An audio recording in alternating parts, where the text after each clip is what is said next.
दोस्तों, इस वीडियो में हम कुछ इंपॉर्टेंट कंपनीज के बारे में बात करने वाले हैं। सबसे पहले हम बात करेंगे एरोफ्लेक्स इंडस्ट्री के बारे में। आज की डेट में लिस्टिंग देखने को मिली और 51% का लिस्टिंग देखने को मिला है। मतलब जो 51% का गेन देखने को मिला है वो बहुत ही शॉर्ट पीरियड ऑफ टाइम में देखने को मिला है। और इसको लेके मैंने आपको क्या बताया था कि आराम से इसमें अप्लाई कीजिए, शॉर्ट टर्म में आप पैसा बना सकते हैं। एंड आज की डेट में एक अच्छा खासा प्रॉफिट देखने को मिला है। अगर आपको ये मिला है तो आप जरूर मुझे कमेंट में बता सकते हैं मैंने अप्लाई किया था, मुझे नहीं मिला, इट्स ओके। लेकिन जिसको मिला है उसने तो शॉर्ट टर्म में पैसा बनाया है। अब इसमें आगे क्या करना है, देखिए, फॉर अ शॉर्ट टर्म के लिए तो अप्लाई किया, पैसे बनाया। फॉर अ लॉन्ग टर्म के लिए इसमें थोड़ी और स्टडी करनी बनती है। अगर आपका लॉन्ग टर्म स्टडी आपने करके रखा है देन इट्स ओके, अदरवाइज आप इसमें से प्रॉफिट निकाल सकते हो। एंड रही बात लॉन्ग टर्म के लिए तो उसके बारे में हम आगे फर्दर स्टडी कर लेंगे। एंड अगर आपने स्टडी करके रखा है एंड आपको कंपनी सही लगती है तो कंटिन्यू भी कर सकते हैं। देन इसके बाद नेक्स्ट कंपनी के बारे में बात करेंगे, रोसारी बायोटेक। आज के डेट में काफी लोग अगर आपको इसके बारे में बता रहे होंगे जंप देखने को मिल रहा है, तो क्या मैंने आपको इसको जंप में बाय करने के लिए बोला था? मैंने आपको क्या बताया था कि इस कंपनी में कब एंट्री करनी है। या तो जब ये कंपनी लिस्टिंग हुई थी जब स्टॉक मार्केट में, तब आप इसमें एंटर कर लेते, या तो वापस आपको ये मौका मिला था तब आप एंटर कर लेते। अभी देखिए उस डिप से जो बाइंग देखने को मिली 6 महीने में कितना है, 40% का रिटर्न मिल चुका है रोसारी बायोटेक में। बॉटम फिशिंग इसको बोलते हैं। कंपनी में जब स्टडी की जाती है ना तो उस कंपनी को ऐसा लॉन्ग टर्म हमें स्टडी करनी होती है अगर उसमें इन्वेस्टमेंट करना है। और उस टाइम पे मैंने आपको कई लोगों को लॉस हो रहा था एंड मैंने बोला था कि गलती आपकी ये है कि आपने इसको हाई पे बाय किया। और उस टाइम मैंने ये बोला कि इसको बॉटम पे बाय करो। 700 से नीचे मिल रहा था दोस्तों, 700 से नीचे। देखिए 600 700 के नीचे कितनी बार इसने ट्रेड किया एंड आज ये 870 पे देखने को मिल रहा है। सेंटीमेंट ऐसे ही बदलता है, थोड़ा टाइम लगता है लेकिन रिटर्न जरूर मिलता है। रोसारी बायोटेक एक बहुत बेस्ट कंपनी, मैंने इसके फंडामेंटल देखे हुए हैं, आपको भी कई बार इस कंपनी के बारे में बताया हुआ है। देखिए अब ऐसा नहीं है कि लक्ष्मी ऑर्गेनिक को बेच के रोसारी में बाय कर दो, रोसारी को बाय कर लो, उसको बेच के उसमें चले, ऐसा नहीं करना है। देखिए जिसके पास जो कंपनी है उसको कंटिन्यू कीजिए। मैंने अगर इसको कवर किया है तो ये कंपनी अच्छी है तभी मैंने कवर किया है, वीक होती तो मैं इसको कवर ही नहीं करता चैनल पे। तो ये कंपनी एक बहुत ही अच्छी कंपनी है। जो भी इसके इन्वेस्टर है अभी आपको रिवॉर्ड मिल रहा होगा और इसी तरीके से मार्केट में रिवॉर्ड मिलता है। और केमिकल इंडस्ट्री में तो पूरा बाइंग स्टार्ट हो ही चुका है। देन इसके बाद नेक्स्ट बात करेंगे ग्रीन पैनल। अभी आपका कमेंट नहीं आएगा कि मतलब जो जिसने मुझे कमेंट किया था कि ये गांजा पीने वाली कंपनी है, तो अभी किधर है गांजा पीने वाले, क्या कर रहे हैं अभी? देखिए मैंने आपको ये बताया है कि कंपनी में कुछ बात है तो कुछ बात है, वो आपकी रडार पे नहीं है लेकिन दुनिया के रडार पे है वो कंपनी। ये बाइंग जोन में चल रहा है, ये मतलब अपना ब्रेकआउट दे रहा है। वैसे भी इसकी ये जिस इंडस्ट्री से बिलोंग करती है वो बहुत ही प्रीमियम इंडस्ट्री है। आप एक बात बताओ, आप आज की डेट में लकड़ी का अगर आप बिजनेस स्टार्ट करना चाहोगे, टिम्बर का स्टार्ट कर पाओगे? नहीं कर सकते। आप रॉ मटेरियल कहाँ से लेके आओगे, आप लकड़ी कहाँ से लेके आओगे? कोई आपको सप्लायर ही नहीं मिलेगा। इसके पास खुद का एरिया भी है जहाँ पे इसके अपने प्लांट मतलब पेड़ वगैरह लगे हैं। एंड उसके बाद ये पुरानी कंपनी भी है, इसको मालूम है किस तरीके से मार्केट में काम किया जाता है। तो एक कोई डिसीजन की वजह से कि हाँ भाई ओनर ने गांजा ले लिया उसकी वजह से कंपनी वीक निकल गई, फंडामेंटल तो मुझे देखने को नहीं मिल रहा ऐसा कुछ। इवन फॉरेन वालों की इन्वेस्टमेंट है, डोमेस्टिक इन्वेस्टमेंट है, तो ये जो चीजें आप सुन के आ जाते हो कि गांजा ले लिया कंपनी निकल गई, अभी जंप लग रहा है तो सब इसके बारे में अच्छा बोलेंगे। लेकिन मैं ऐसा नहीं, मुझे इस कंपनी के बारे में मैं बताऊँ तो पहले भी मैं इस कंपनी को लेकर कॉन्फिडेंट था। एंड अभी इसकी रिकवरी अगर आप देखेंगे, थोड़ा ध्यान से देखिए, 1 महीने के अंदर कितना है, 10% तक की रिकवरी आ गई। मैंने आपको बोला ना ये बाइंग जोन में चल रहा है कंपनी, और अभी फेस्टिव सीजन आ रहा है उसमें भी इसकी डिमांड बढ़ने वाली है एंड उसी वजह से इसमें बाइंग हो रही है। तो ग्रीन पैनल अगर आप इसके इन्वेस्टर हैं, एंड मुझे जहाँ तक लगता है पिछले साल वाले जो होंगे वो जरूर इसके इन्वेस्टर होंगे। एंड कुछ लोगों को लॉस हो रहा होगा, कुछ लोगों का भी प्रॉफिट मिलना स्टार्ट हो जाएगा। 350 तक का भी मैंने इसको टारगेट रखा था, 250 का भी टारगेट रखा था। अभी धीरे धीरे उसमें ऊपर जा रहा है। एंड यही कहना चाहूँगा, जो कोई पुराना है लॉस में है, कोई डिसीजन लेने की जरूरत नहीं है। आपने इतना लंबे समय तक अगर पेशेंस रखा है, रिवॉर्ड का टाइम आ चुका है। देन इसके बाद नेक्स्ट बात करेंगे हैप्पीएस्ट माइंड। आपको मैंने बताया कि लास्ट टाइम इसका जो बॉटम था वो 800 था, इस टाइम इसका बॉटम है 900। ये चीज मैंने आपको बताई थी। अभी देखिए कहाँ इस गलत फहमी में मैंने जब कमेंट में पढ़ता हूँ तो मैं उनको रिप्लाई क्या करूँ। वो कुछ कह रहा है कि कोई कह रहा है कि 700 से नीचे जाएगा, मुझे समझ नहीं आता वो किधर से लॉजिक लगाते हैं। मार्केट ऐसे नहीं चलता है। मार्केट में हमारे और आपके जो टेक्निकल आप देख रहे हो उसके बेस पे पूरा थोड़ी स्टॉक गिरेगा। बायर्स भी तो पीछे खड़े हैं। मार्केट जब गिर रहा है, जब मौका दे रहा है, तो वहाँ पे बायर्स हैं जो पैसा लगाने के लिए तैयार है। और अभी 1 महीने पहले की मैं बात बता रहा हूँ, यहाँ पे 900 तक ले गए थे इसको गिरा के, फिर उसके बाद इसमें बाइंग स्टार्ट हो चुकी है। तो ये 900 वाला अभी रिसेंट सपोर्ट है इसका, माइनर जो भी रिसेंट सपोर्ट है, उससे नीचे बनता ही नहीं था कि इसका हो जाएगा। फंडामेंटल वीक कहाँ से है? फंडामेंटल इस कंपनी के वैसे ही स्ट्रॉन्ग है, प्रॉफिट सेल्स एंड प्रॉफिट इसके वैसे अच्छे देखने को मिल रहे हैं। लास्ट टाइम हमने इसमें 800 में बाइंग की थी, उसके बाद हम स्टॉप हो गए थे। बाकी नए इन्वेस्टर को मैंने ये सजेस्ट किया था कि 900 जो इसका लेवल है उधर ही जाइए, उससे नीचे नहीं मिलेगा। 800 पे जाता है तो फिर दोबारा हम भी ऐड कर लेंगे, लेकिन वो मौका नहीं मिलेगा अभी दोबारा। तो हैप्पीएस्ट माइंड अभी आप देख सकते हैं बाइंग रेंज में आ चुका है, धीरे धीरे ये भी ऊपर जा रहा है। देन उसके बाद नेक्स्ट कंपनी की बात करेंगे सुप्रिया लाइफ साइंस।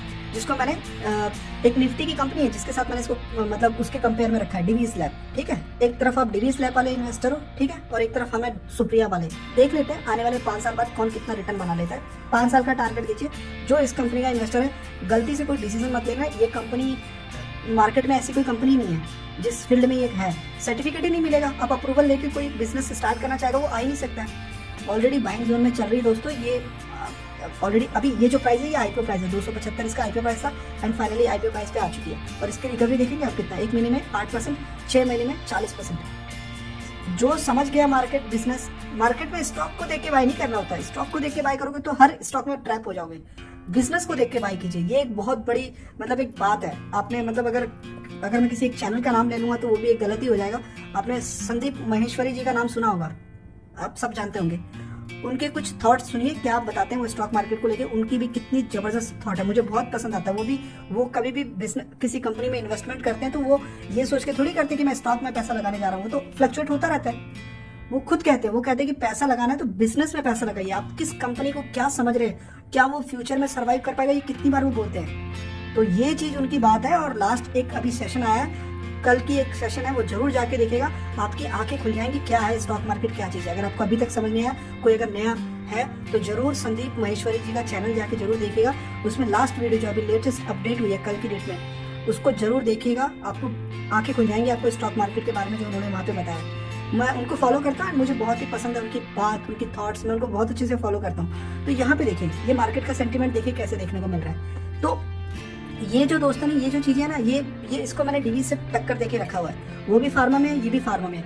और इसकी जो ग्रोथ है वो अभी नहीं, थोड़े टाइम बाद पता चलेगा। फार्मा तो डाउन था तो उसकी वजह से ये स्टॉक डाउन था। रिकवरी मोड आएगा तो बेस्ट रिटर्न देने वाली कंपनी है।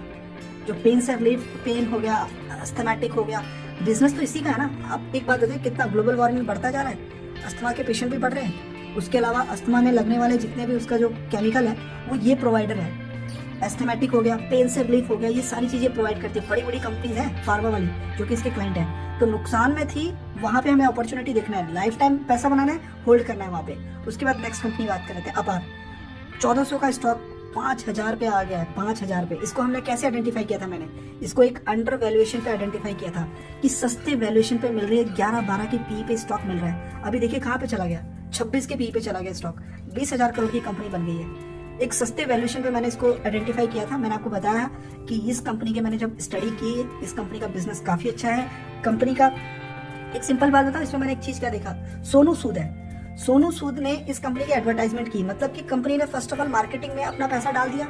वो अपने ब्रांड को दिखाना चाहता है, एक ब्रांड बंदे से, एक एक्टर से शो कर रहा है। तो पहला स्ट्रेटेजी तो ये हो गया कि कंपनी अपने मार्केटिंग को सीरियसली ले रही है, मार्केटिंग में पैसा डाल रही है। अब सोनू सूद 1 लाख रुपए में तो आएगा नहीं, करोड़ रुपए में तो इसने एडवर्टाइजमेंट की होगी। तो उसके बाद कंपनी का आप प्रोडक्ट जाके देखिए, काफी ओल्ड कंपनी है, काफी वैरायटी में है, मतलब कि केबल इंडस्ट्री में तो है, साथ ही साथ कुछ स्पेशलिटी केमिकल है, कंडक्टर है, इस तरीके के प्रोडक्ट है, वर्ल्ड लेवल पे सप्लाई है इसकी। तो ये सब चीजें जब मैं देख रहा था, बाकी फंडामेंटल ग्रोथ वगैरह देख रहा था, तो मुझे समझ आया कि ये हमारे पैसे को वैल्यूएशन तक तो लेके आई जाएगी। मतलब 20 से ऊपर हमारा पैसा लेके आ जाएगा। 20 के पी का मैंने टारगेट रखा था एंड 1500 का स्टॉक अभी 5000 पे देखने को मिल रहा है।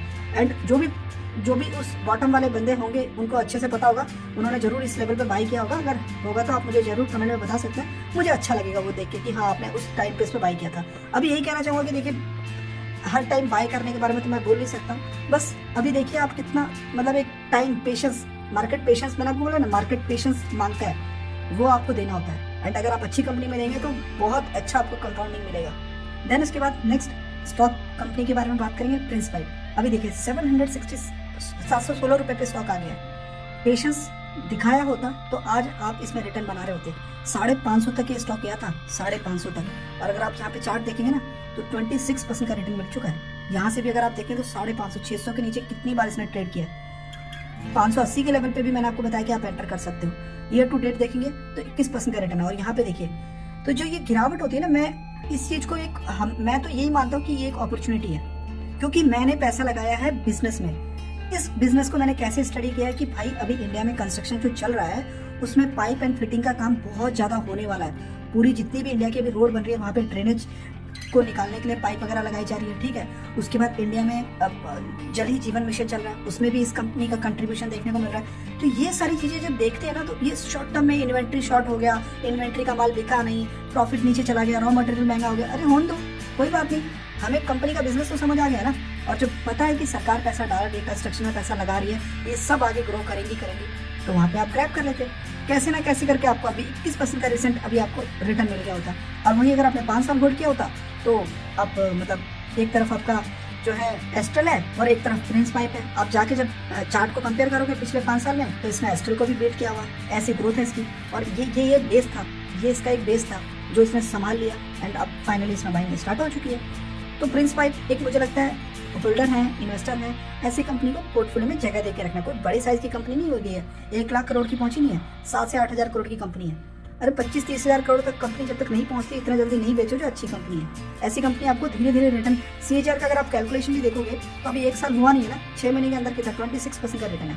30% से ज्यादा की उम्मीद मत रखो कि हाँ ये कंपनी हमें मिलना चाहिए, 30% इनफ है।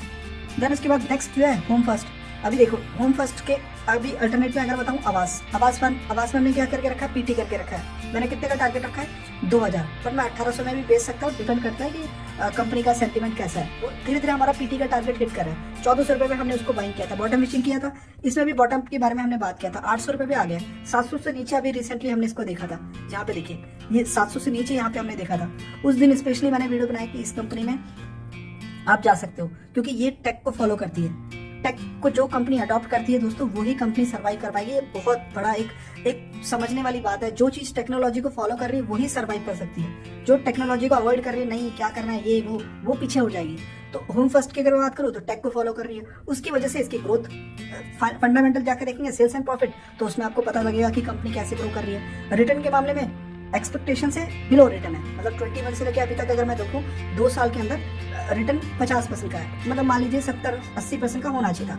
वो भी मिलेगा पर टाइम लगेगा। तो ये एक कंपनी है जो कि अभी तक इसने ह्यूज रिटर्न नहीं दिया, लेकिन धीरे धीरे वापस इसका भी चार्ट देखेंगे तो अप ट्रेंड में जाता हुआ देखने को मिल रहा है। देन उसके बाद नेक्स्ट परसिस्टेंट सिस्टम।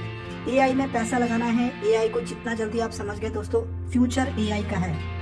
आने वाला टाइम, अभी आप ऐसे भी न्यूज सुनने वाले हो कि स्पेस जो मिशन होने वाला है उसमें ह्यूमन को सेफ्टी को रखने के लिए AI को ही भेज दिया जाएगा। मतलब एक रोबोट जाएगा, वही स्टडी कर लेगा। इस तरीके से रोवर तो भेजते ही है, अब उसमें एक आर्टिफिशियल इंटेलिजेंस जैसा मैन भेजेंगे, क्योंकि पूरी चीज स्टडी करेगा। फ्यूचर बहुत ब्राइट है AI का। उसमें इंडिया की टॉप लीडिंग कंपनी में यही है परसिस्टेंट। आपने और किसी कंपनी में स्टडी किया, इट्स ओके, बट मेरी स्टडी ये कहती है कि परसिस्टेंट जो कंपनी है इसको कोई बीट नहीं कर सकता है इंडिया में। टॉप इन्वेस्टमेंट, टॉप रिटर्न के साथ ये आगे बढ़ती ही जा रही है। 5300 पे आ गया। इसमें कौन सी बॉटम फिशिंग की थी हमने, मैं बताता हूँ आपको। ये 1 साल पहले का चार्ट दिखाऊंगा। ये देखिए, ये इस लेवल पे हमने बॉटम फिशिंग किया था, और वो जानते हैं जिन्होंने बॉटम फिशिंग किया था। तो ये देखिए 65% का रिटर्न मिल गया। 1 साल कंप्लीट नहीं हुआ अभी। इतनी बड़ी कंपनी से हमने 60% का रिटर्न जनरेट किया है। 40,000 करोड़ की कंपनी है। आपको अभी भी बिलीव नहीं होता, बस इसको वॉच लिस्ट में ऐड कीजिए और आप देखते जाइए कि किस तरीके का परफॉर्मेंस ये दिखा रही है। इसको AI में नंबर 1 पे इसको मैं मानता हूँ, AI में। देन उसके बाद नेक्स्ट अगर IT टेक की अगर मैं बात करूँ तो उसमें LTI माइंट्री आती है, उसको मैं नंबर 1 रैंक देता रहता हूँ, लेकिन चेंजेस होते रहते हैं। अब मेरा माइंड है, अब मैं क्या करूँ, कभी इसको 1 कर देता हूँ, कभी इसको 1 कर देता हूँ। लेकिन दोनों ह्यूज इन्वेस्टमेंट वाली कंपनी है, टॉप होल्डिंग वाली कंपनी, कोर पोर्टफोलियो वाली कंपनी है। 1,00,000-2 लाख, मतलब लाख रुपए से नीचे तो इन्वेस्टमेंट होनी नहीं चाहिए ऐसी कंपनी में। ये लाखों करोड़ों वाली इन्वेस्टमेंट वाली कंपनीज होती है। परफॉर्मेंस आपको पता है 5 साल में 500% का रिटर्न दिया होगा इसने। हाँ देखिए 500% का रिटर्न है। ऐसी कंपनी को ले सकते हो आप। AI का फ्यूचर अगर आपको समझ आ रहा है तो ये कंपनी आपको फ्यूचर में AI जैसा रिटर्न बना के देगी। उसके बाद 2 छोटी कंपनी के बारे में बात कर लेते हैं। ज़ोडिएक, सोलर एनर्जी को लेकर मैंने इतनी रिपोर्ट्स देख रहा हूँ दोस्तों, बहुत सारी ऐसी कंपनीज हैं जो सोलर को अडॉप्ट करती जा रही हैं। बहुत सारी कंपनी रिटर्न बना के भी दे चुकी है। ज़ोडिएक काफ़ी लंबे समय से एक पेशेंस दिखा रही है, काफ़ी लोगों को इसमें रिटर्न नहीं है। मतलब हमने तो इसको अभी बॉटम पे ही किया था, बॉटम इन द सेंस मतलब ये वाले लेवल पे, ये इस लेवल पे मैंने आपके सामने रखा था। कोई बात नहीं, कुछ किसी ने मुझे बताया कि सर मेरी इसमें 110-120 में भी इन्वेस्टमेंट है। इट्स ओके, आप इसको टाइम दो, कुछ करने की जरूरत नहीं है। ये कंपनी का मैंने जब इसके देखे, इसने रिसेंटली अदानी से ऑर्डर लिया है। अदानी के ऊपर केस चल रहा है। इट्स बहुत डिफरेंट केस है। क्या अदानी बिजनेस नहीं कर रही, क्या काम नहीं कर रही, क्या उसके ऊपर केस चल रहा है? वो बाद में रिपोर्ट आएगा, वो आपको पता चल जाएगा। लेकिन वो अपना बिजनेस बंद करके नहीं बैठे हैं। उन्होंने अपना सोलर का लगाना है, सोलर का काम वो कंटिन्यू कर रहे हैं, जो उनको चाहिए, रिक्वायरमेंट चाहिए। और प्राइवेट कंपनीज की भी अगर मैं बात करूँ, होंडा की बात करूँ, ज्योति की बात करूँ, गवर्नमेंट की बात करूँ, ऐसे कई सारे ये प्रोजेक्ट ले रही है। तो कोई ऐसा बंदा है जो होल्ड करके रखा है, इसको होल्ड करो। अभी तक इसमें ऐसा मुझे कोई प्रॉब्लम देखने को नहीं मिला। और रिटर्न के बारे में भी बोलूँ ना, तो 21 से 5 साल 2026 होता है, तो 26 से पहले इसने 250% का रिटर्न दे दिया है। 250% का रिटर्न और चाहिए तो 2026 तक वेट तो करो। ये चल रहा है टेस्टिंग पीरियड, आपका पेशेंस वाला लेवल चल रहा है। तो ZDX को ऐसे ना बेचो, अगर बेच रहा तो कोई भी नहीं होगा, बट हाँ मैं ये कह रहा हूँ कि इसको अभी होल्ड कीजिए, अभी तक इसमें कंपनी में कोई प्रॉब्लम नहीं है। उसके बाद एक नेक्स्ट है पैकेजिंग सेक्टर में मैं बात करूंगा। ये देखो दोस्तों, देखिए पैकेजिंग को लेकर हम लोग काफी कंपनीज को स्टडी करते रहते हैं, लेकिन इस कंपनी के पास एक मोड मुझे नजर आ जाता है। ये पेपर में इंडिया की मार्केट की लीडर है। ये पेपर पैकेजिंग एंड उसके ऊपर लेमिनेशन जो होता है, वो जो पैकेजिंग है ना दोस्तों, उस वैसी कोई कंपनी अभी तक इंडिया में नहीं आई है इतने स्ट्रॉन्ग मतलब क्लाइंट के साथ। पूरे इंडिया के जितने भी लीकर वाले ब्रांड है वो सारे के सारे इसके पास है, एंड वो ही इसके पास एक बहुत बड़ा एडवांटेज है। इसके अलावा बहुत सारी कंपनीज हैं, मतलब FMCG के में an number of companies, Marico, Dabur, Unilever, Nestle, ऐसे बहुत सारी कंपनीज के लिए काम करती है। बट ये एक एडवांटेज लेके चलती है, जो पेपर वाला पैकेजिंग है, पेपर होता है उसके ऊपर प्लस लेमिनेशन तो बहुत सारी कंपनीज है जो कि लेमिनेशन कर रही है। बट ये जो पेपर वाला बिजनेस है उसके लिए पेपर वाला जो है उसका मशीनरी इसके पास काफ़ी ह्यूज है, काफ़ी मास लेवल पे सप्लाई करती है, एंड काफ़ी पुरानी कंपनी है। तो पेपर को इंपोर्ट करना भी कोई आम सी बात नहीं है। तो सस्ते प्राइस में पेपर को इंपोर्ट करती है, देन उसके बाद उसकी पैकेजिंग के लिए आगे तैयारी करती है। और इसमें कंटिन्यू सेंटीमेंट बदलता जा रहा है। इसको मैंने क्यों आइडेंटिफाई किया था, अंडर वैल्यूएशन थी। तो एटलीस्ट 10 के वैल्यूएशन पे हमने आइडेंटिफाई किया, अभी 15 के वैल्यूएशन पे है, 20 तक तो एटलीस्ट हमारा पैसा बन ही जाएगा, 20 के पी पे आएगा। अब देख लीजिएगा, फिर उसके बाद हम इसको एज अ नॉर्मल कंपनी मान लेंगे। अभी इसमें पोटेंशियल मुझे नजर आ रहा है 1500 से, अभी हम देखेंगे 6 महीने में तो नियर अबाउट 45% का रेटिंग मिल चुका है। तो TCPL पैकेजिंग है, काफी स्ट्रॉन्ग कंपनी है, फंडामेंटल काफी अच्छा है, अंडर वैल्यूएशन में थी, जो कि नियर ओके वैल्यूएशन पे